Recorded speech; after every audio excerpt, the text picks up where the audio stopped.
Ladies and gentlemen, please welcome our next guest, someone who needs really no introduction, particularly in these parts. We will, of course, introduce him once he's on stage, but please welcome the one and only S. Gurumurthy.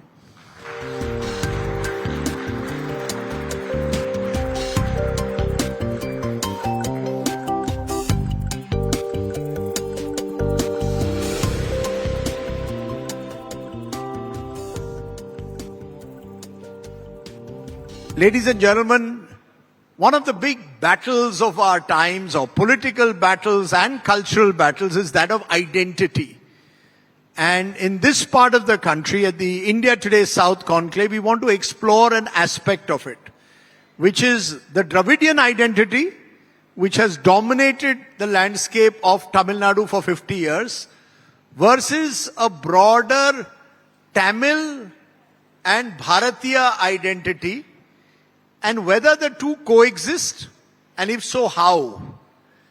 To answer that question, which is politically contentious, I'm joined by a very special guest, someone who is the editor of Tughlaq, but a man of many parts, is proud to be an RSS pracharak way back in the early 1970s, has been an investigative journalism, chartered accountant, and so much more. Please welcome S. Gurumurthy.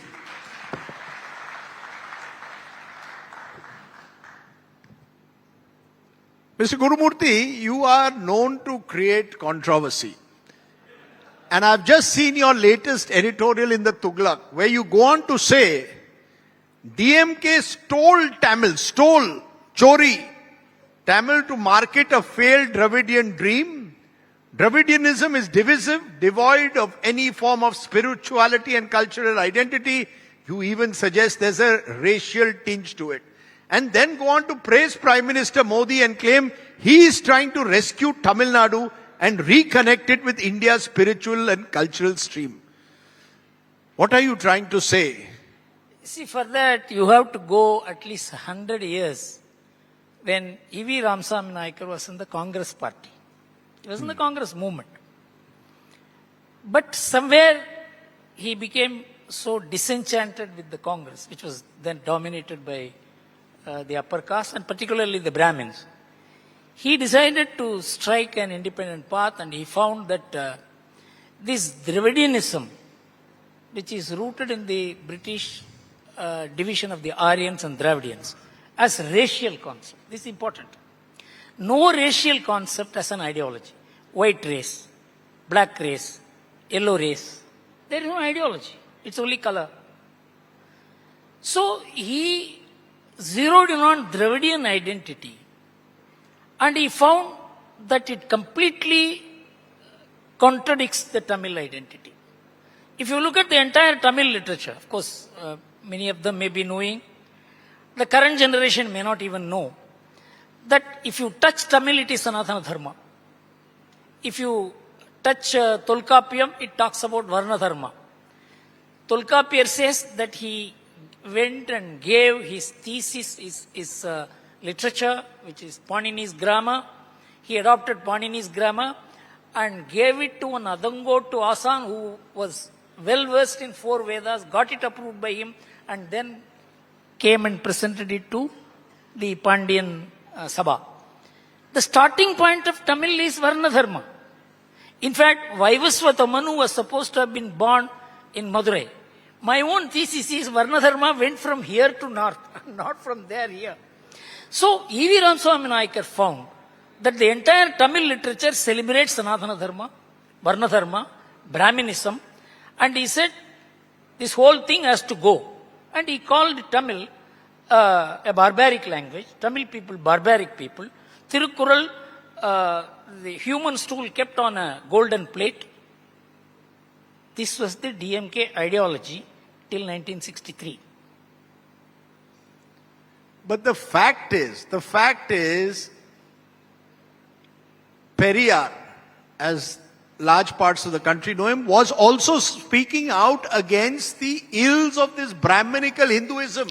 What you are glorifying today as Sanatan Dharma, he saw as casteist, ritualistic and Brahminical. He was absolutely right.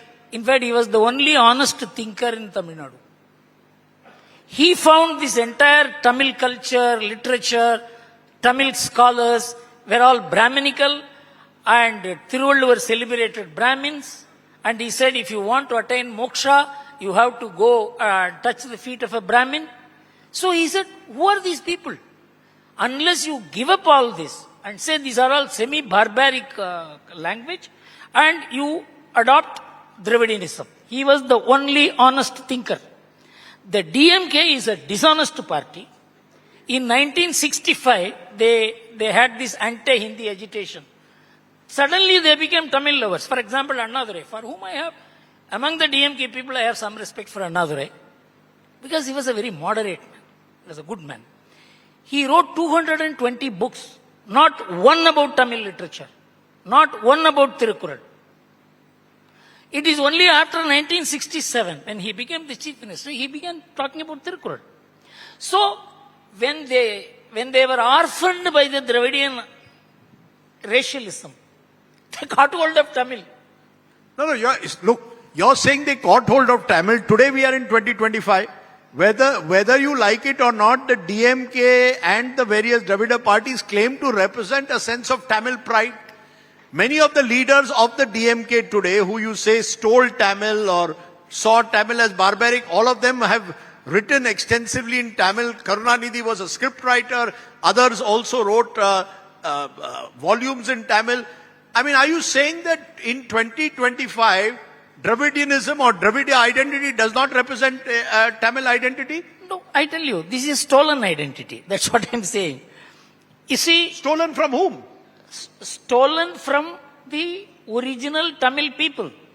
The Dravidian people. You can't have Dravida Munnetra Kazhagam and have Tamil identity. This is my complaint. No, why? Are you saying that Dravidian identity is not equal to Tamil identity? No. Dravidian identity has no language. It is racial. And it is regional. If you say Tamil is Dravidian identity, then what about Malayalam, Kannadam, Telugu? They are all Dravidas. So there is a complete contradiction which E.V. Ramaswamy Naicker saw. He was probably the most well-read, competent, honest man. You like him or not? He explained what he wanted. But the DMK found that he has been orphaned and then took to Tamil. I will tell you two things. Tirukkural was perhaps the only literature which had more than 200 people who have explained the meaning of Tirukkural. Amazing. I don't think any other literature has been explained so well. Between 1950 and 1970, 24 people wrote explanations about Tirukkural. The DMK came to power, the number came down to 3. You know why? These people who oppose Tirukkural have to come to power. Can I write or not? The number came down. Karunanidhi wrote about Tirukkural explanation for the first time in 1996. These people, because they had to find some way to identify themselves. So what I am saying is, you said you are Tamil lover, you are Tamil converts, it's okay. But you call others Tamil drohis. They are all haters of Tamil. Another thing I tell you, the number of people taking to English medium education in Tamil Nadu as compared to the students taking Tamil medium, the difference is 74%. Where have you promoted Tamil? You have destroyed Tamil. Periyar said, promote English, destroy Tamil. And you are doing that. You know, we'll make this even more contentious because along with what you're saying, you also go on, as I said, to praise Prime Minister Modi and claim he is trying to rescue Tamil Nadu and reconnect it with India's spiritual and cultural stream. Now, the general belief is that BJP is seen to reflect the idea of Hindustan, or even the RSS for that matter, which is antithetical to the very idea of India of a plural society. So you seem to at one level be disparaging about the DMK. On another level, you seem to suggest that Mr. Modi is trying to embrace the original Tamil cultural stream. You can't do it simply by wearing a veshti in an interview with a Tamil channel. There is more to it. You see, Rajdeep, you are going by the narrative of what RSS or BJP or Modi is. You have your own narrative. RSS would never have grown unless it had accepted local sentiments, local culture, local language. This is what the Congress failed to do. In fact, when I was sitting with you on the table, I was a congressman. In 1967 and 1971, we all worked against the DMK. The way the DMK's, the racial fervor was there, the DMK man will not eat but will work for the party. So that was the DMK which we fought against. The Congress never realized the deep regional and linguistic pride of Tamil people. So it vacated that place for the DMK to grab. If Congress in 1950s and 60s and 70s all over India had addressed local aspirations, there would be no other political party in this country. If the BJP is stepping into the place vacated by the Congress, it is Congress plus. The BJP has taken over all the pre-independence values, slogans, symbols of the Congress. Vande Mataram, Bharat Mata Ki Jai. Where did it get? No, but where is this belief then, the ideological belief of Hindi, Hindu, Hindustan? Are you saying that that is not the ideological construct of the Sangh Parivar? No, that was the starting point of it was never RSS. It was BJP. Hindi, Hindu, Hindustan was the original plank of the BJP, which grew in the north. Afterwards, when it spread, it began accepting other. Otherwise, for example, Kerala is the place where the BJP may not be able to win as many seats as it wants to, but the strongest RSS shaka is only in Kerala, in Karnataka. So it addressed the regional aspirations. It recognized the people's longing for their own values. So you can't say that RSS means what you say or your narrative. What Narendra Modi is doing is something unique. He is not talking about Dravidian. He is not talking about anything. He is only talking about how great Tamil language is. And he says now he will put up statues of Rajaraja Chola and Rajendra Chola. You know what it means? Under Rajaraja Chola statue, there will be an insignia, Shivapada Shekhara. Shivapada Shekhara means he was keeping Shiva's feet on his head. DMK cannot accept it. It cannot reject it. Rajendra Chola, he called himself as the inheritor of Rama's legacy, Surya Vamsha. Modi will put it. DMK cannot reject it, it cannot accept it. So he is creating a situation where the DMK will have to give up Dravidianism and accept Tamil, or give up Tamil and go by Dravidian. So this is the conflict he is creating for the DMK. But then why is it that Tamil Nadu remains a bridge too far for the BJP? Why is it then, if all of what you're saying is true, the RSS and the Hindu Munani, for example, have grown over the years, both in Kerala and in Tamil Nadu. But when it comes to elections, it's the two Dravidian parties who dominate the political landscape. Are you saying that will change? You see, please understand one thing. If DMK had remained committed to Dravidian or Tamil sincerely, it won't happen. Because they are not sincere to either. For example, I was talking to a DMK MP who was in the flight. I don't want to mention the gender. The person wanted to meet me, to talk to me. The person had just become the DMK MP. I kept on talking to that person in Tamil. That person kept on answering me in English. I said, I am talking in Tamil, you are talking in English. I have seen most of the DMK peoples, because from 1996 till 2004, I used to very closely move with the DMK leaders, including Murasaliman, who was a great friend. In no house I have seen Tamil words being used. You have driven Tamil out of, because E.V. Ramsam Naikar never had respect for Tamil. He always praised English. Tamil Nadu has become an English-speaking state, English-learning state. So, if nothing wrong in that. Nothing wrong in that. But don't say Tamil is the greatest language, we are the protectors of Tamil. This is dishonest. So you're saying when DMK now goes on a campaign, for example, saying Hindi is being imposed on Tamil Nadu, we stand for a Tamil cultural identity, you're saying that's bogus? I'll tell you one thing. This year, The number of people who got admitted into first standard in Tamil language is 70,000. Throughout Tamil Nadu, first standard Tamil admission. But those who got into Hindi Prachar Sabha to learn English is 80,000. So that's because English is an aspirational language across No, India. I'm talking about Hindi. Are you saying, therefore, that a majority of Tamilians would want to actually learn Hindi? Absolutely. I'm not saying people will love Hindi. They would like to learn Hindi. It's not because you want to learn a language because you love it. You find it is useful.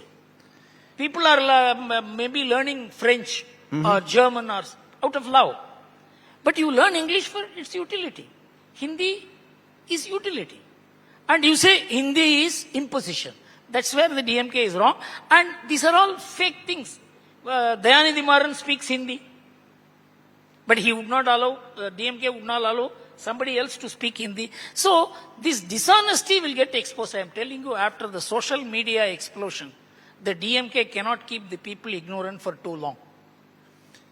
You know, Mr. Gurumurthy, you still You haven't... can call me Guru. I call you Rajdeep. Yeah, you know... Guru is name as well as status, you must understand.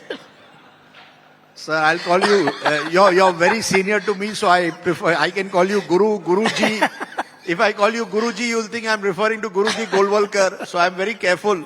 But, you know, Mr. Gurumurthy, what you're trying to suggest runs against the history of the last 50 years, is the point I'm making. Because the Dravidian movement surely has struck deep roots in these parts. No party could, or movement could have survived for as long as it has, unless it has struck strong regional roots. So the people of the state ultimately decides. Gurumurthy and Tughlaq do not decide what the people of Tamil Nadu want. If the people of Tamil Nadu feel that maybe Dravidianism is empowering, then maybe it is. Maybe it has broken from the Brahmanism that in a way you represent. I agree. In 1920, Dravidianism was a seed thought. Yes. And it grew into a very powerful movement in 1948 when Annadurai broke from the DK. Yes. But he still maintained those very policies. His objection was only to E.V. Ramaswamy Naikar marrying a woman. Otherwise, they had no problem. He even said this chairman's position, the president's position, is kept vacant for him. In 1963, he felt that Dravidianism was not going to work. He gave up the Dravida Nadu principle. Then he came to Tamil. Because that area had been vacated by the Congress party, he could just take it over. It was an untenanted property. Tamil was an untenanted property handed over free by the Congress to the DMK. DMK had nothing to do with Tamil. Congress had everything to do with Tamil. If you look at the 18th, 19th, 20th century Tamil scholars, they were all great nationalists. Not a single DMK man produced any literature worth the name until 1990. So, for the DMK to say that they have taken over, because it was a stolen property on the road. So what I'm saying is, this is a seed thought, which we are now sowing. It will take 15 years, 20 years. But to say that I should not sow it, is to say I should not sow the truth. But then I repeat again, why are right-wing pro-Hindu groups struggling over the years to get the kind of political acceptance in Tamil Nadu? What is it that has prevented them from getting that kind of acceptance? I tell you, the society in Tamil Nadu has changed. In 1970s, when we were all political activists, there used to be so little crowd in the temple. Gods did not attract people. Gods have been driven out of Tamil Nadu. Now, the only place of attraction is temple, gods. So what E.V. Ramaswamy Naikar wanted destroyed has come back. But politics remains the same. But they cannot remain alien for too long. So the politics has to now adjust to the aspirations of the people. The people have become religious. They have become spiritual. All that the DMK wanted destroyed, for example, firewalking, or there are self-torturing methods of All that has come back. DMK people themselves are doing it. DMK is on a wicket which has already collapsed. It is only who is going to give that push. If anybody can give that push, it is only the BJP. BJP is not a pushover party today. It is a pushing party. I am not looking at it as someone RSS or who has sympathy for BJP. I am looking at it as how Tamil Nadu politics is moving. If BJP could lead a coalition, alliance of parties with 18% votes, which was unthinkable, Tamil Nadu is moving. So you can't say Tamil Nadu is not making an impact.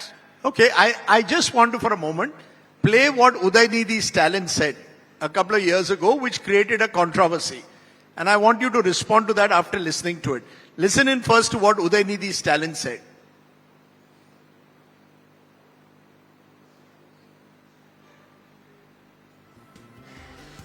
We'll just try and put that... No, I know what he said. Yeah, but I know what you said, but maybe some people in the audience need to be reminded of what Udaynidhi had said at the time. Can we play that? What Udaynidhi said? It's a pity that I have to listen to what he says and comment on it. Okay, we'll wait and see if we get that. Well and good. But what? Yeah. எதிர்க்க முடியாது. கொசு, dengue காய்ச்சல், malaria, corona இதையெல்லாம் நம்ம எதிர்க்க கூடாது. ஒழித்து கட்ட வேண்டும். சிலவற்றை நாம் ஒழிக்கத்தான் வேண்டும். எதிர்க்க முடியாது. கொசு, டெங்கு காய்ச்சல், மலேரியா, கொரோனா இதையெல்லாம் நம்ம எதிர்க்க கூடாது. ஒழித்து கட்ட வேண்டும். சிலவற்றை Okay, so what he's saying is that how the battle will be pitched in the future? No. Those who promote Sanatan Dharma as you see it versus those who promote Dravidianism and a sense that Sanatan Dharma in its very form is hierarchical, casteist, ritualistic versus Dravidianism which claims it stands for a more egalitarian, rational society. Rajdeep, you have no familiarity with how Tamil Nadu and DMK politics evolved in 1950s and 60s. This is at least listenable. They used to talk in such rotten language, which cannot be printed. We have listened to all that. This more gentlemanly presentation of Sanatana Dharma. You don't know the kind of pain religious people had undergone in Tamil Nadu because of these third-rate people who had come into politics in the name of Dravidianism have caused the collapse of the Tamil Nadu society. In fact, Tamil Nadu should have been the California of India. It is underperforming. So it's on most social and economic indicators, Tamil Nadu is way ahead of the rest of the country. I agree because, you see, Tamil Nadu has had a historical advantage of associating with modernity because the British came here first. You must understand that the present world in which if you want to succeed, you must have connectivity with modernity. Tamil Nadu established it. But Tamil Nadu established modernity without losing tradition. That became the social capital of Tamil Nadu. It didn't destroy its families, the community systems were not destroyed, relationship remained the same, the language was preserved. This is something which is completely contrary to the modern development model, the macroeconomic model, which says methodological individualism. You have to destroy the existing relationship to build a modern society. Tamil Nadu built a modern society without destroying tradition. That is Tamil Nadu. It should have performed so well, but for the corruption, you see. Today somebody was saying the kind of corruption that is going on. As I entered, sir, you please help us. Tamil Nadu should be leading India.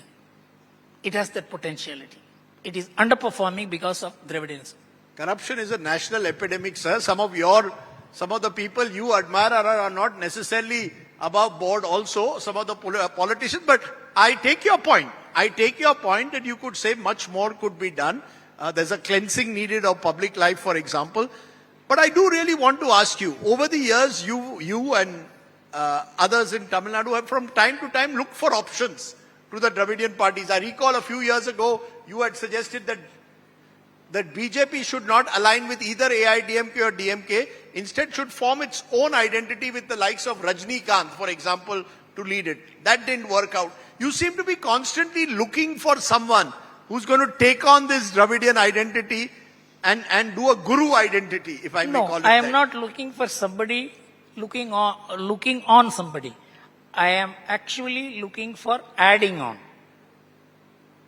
You must understand, every party has to develop a core and then add, because today it is coalition politics. For example, you look at how M.G. Ramachandran broke the DMK. M.G. Ramachandran was the first U-turn that occurred in Tamil Nadu politics against Dravidianism.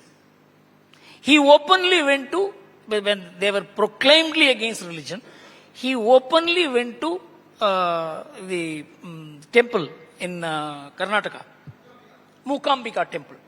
And he openly went to Acharyas. The Tamil Nadu sentiments turned against all that the DMK stood for. So this is a poison has been spread throughout Tamil Nadu against the Tamil way of life, Tamil culture, Tamil belief, Tamil literature. That may have been the case. No, agree. That may have been the case in the past. Today, you don't believe that Tamil cultural identity and Dravidianism can coexist? They can. It cannot. Why can't they coexist? Now, what I am saying is, it cannot coexist for two reasons, because even they don't believe in it. It is only a narrative. The way, for example, Annadurai adjusted himself from being a Dravidian to Tamil, Karunanidhi, Stalin couldn't do it. And this boy can never do it. They had a way of swaying the people. I used to be amazed at the way they used to speak in Tamil. They cannot do it. They are not trained to sway the people. It is swaying the people that mattered in favor of Tamil. They cannot do it because their narrative is failing by their own conduct. Which is why the BJP next year is latching on to AIDMK. You see, if all that you were saying was true, then the BJP should courageously say, we are going to spend the next 20 years building an identity, a Tamil identity of our own. I entirely agree. This is what I would advise the BJP. But do you mean to say I am speaking for the BJP? I thought your advice is always taken by the BJP. No, my advice will be listened to. It is not that it is taken. So what you are saying is, for example, the Kashi Sangamam, all the efforts the government is making to pitch the Chola dynasty as one of the great Indian dynasties and rulers of, all of this needs to be part of a larger narrative now of rebuilding the Tamil cultural identity. Am I right? I agree with you. And linking it to Bharatiyata. What the Congress failed to do after independence, gave up all the symbols of the freedom movement. The BJP has grabbed. So whether it's a single being put in anything, Parliament. Vande Mataram, Bharat Mata Ki Jai, you take anything. So it was all Congress. The Congress gave it up, vacated the space. BJP has stepped in. So the BJP is not the BJP which was, or the Jan Sangh or the RSS which was conceived, which was structured. It is ideologically the Congress, pre-independence Congress. In the same way, what in Tamil Nadu, Congress failed to do, Modi is doing. The space which they have vacated for the DMK to grab, Modi is trying to take it back. That is why my editorial said he is trying to recover the Tamil which the DMK has stolen. Your old friend Arun Shourie once said BJP is Congress plus cow. You see, Arun Shourie is my friend, whatever he says. You are also my friend. You know, Caravan wrote a profile on me. And I saw that. A Coimbatore lady only did it. It's a long profile, 30-40 pages. In which she had said, wherever I went, this fellow had friends. Even among people who hate Hindutva concept, he has friends. So, my friendship cuts across all limitations. You didn't answer my question. You agree with him? BJP is Congress plus cow? No. See, journalists have a way of explaining. But that doesn't mean that is nearer truth, because journalists are great inventors of narratives. Here is someone who made his reputation as an investigative journalist at one stage, now edits the Tughlaq. But as we conclude, I want to ask you something. Over the years, and Tamil Nadu represents this great civilizational past of this country, ancient language, great traditions as you put it. Who for you is the inspirational number one Tamil Nadu role model? Who to you represents the best of Tamil Nadu, present or past? Who is that figure who, according to you, represents the best of what Tamil Nadu stands for?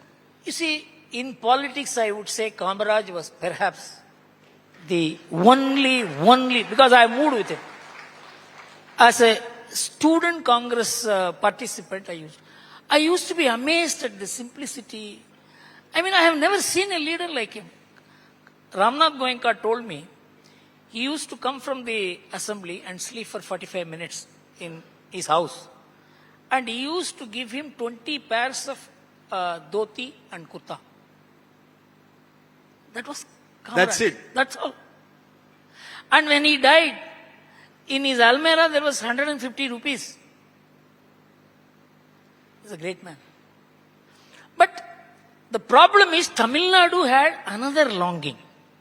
Cultural, spiritual, linguistic, literary, that could not be addressed by the Congress party.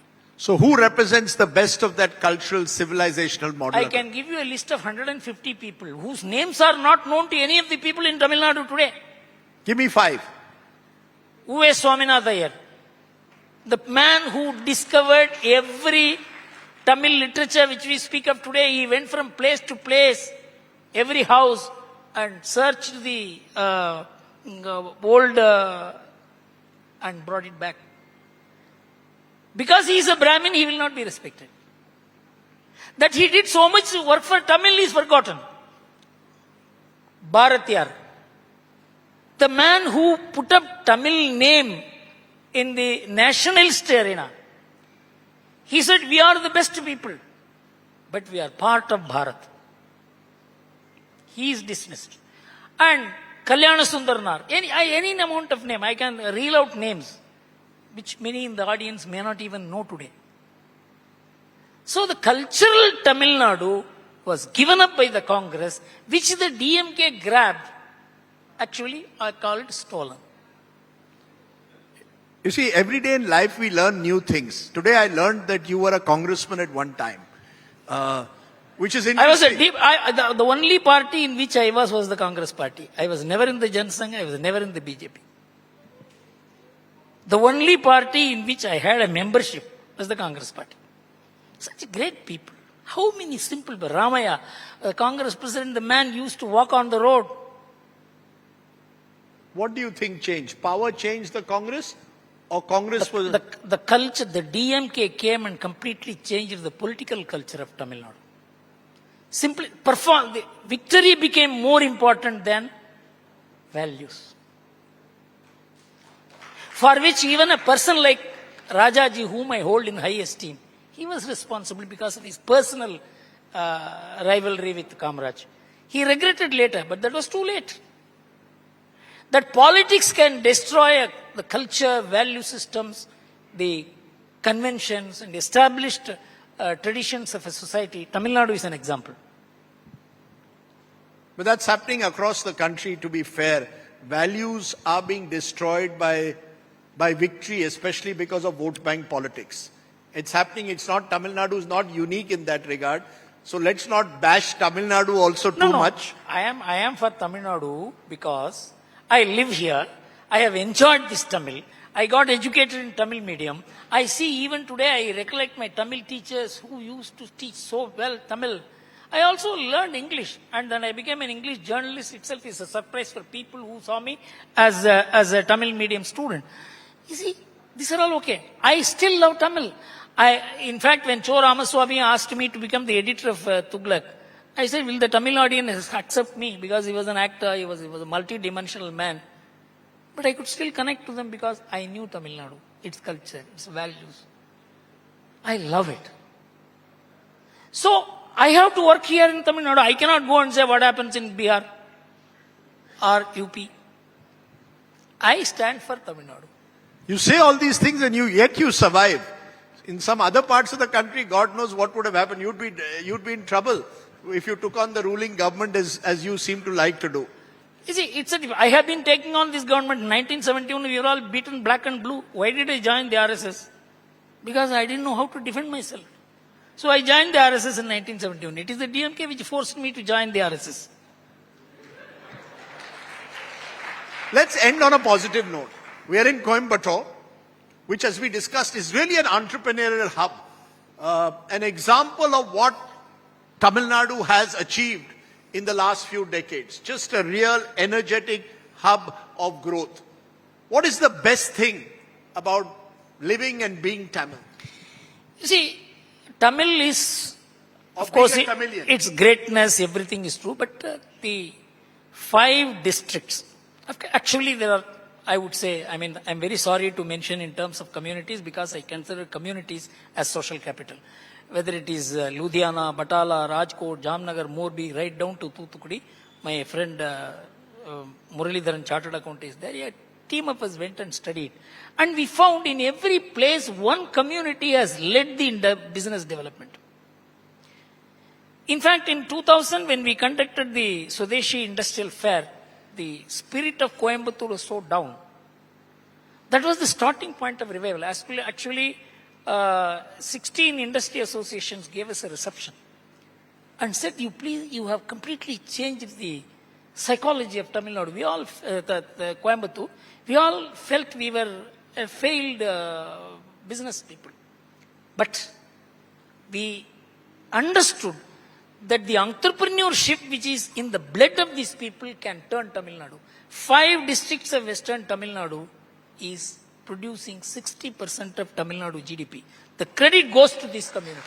The entrepreneurship. Education institutions followed entrepreneurship, not vice versa. In one sentence, what's the best thing about living in Tamil Nadu and being Tamilian? You see, the best thing, it's a very moderate society. Despite all the extremism that has been spread, Tamil Nadu has never taken to violence. Except in patches. The DMK also could not turn Tamil Nadu into a violent society. Could not. It is the kind of work that was done by our rishis, alvas, nayanmars, great people like Thiruvalluvar. It's not a joke. No other place, no other literature, no other language has this kind of personalities. So it has gone so deep into our society.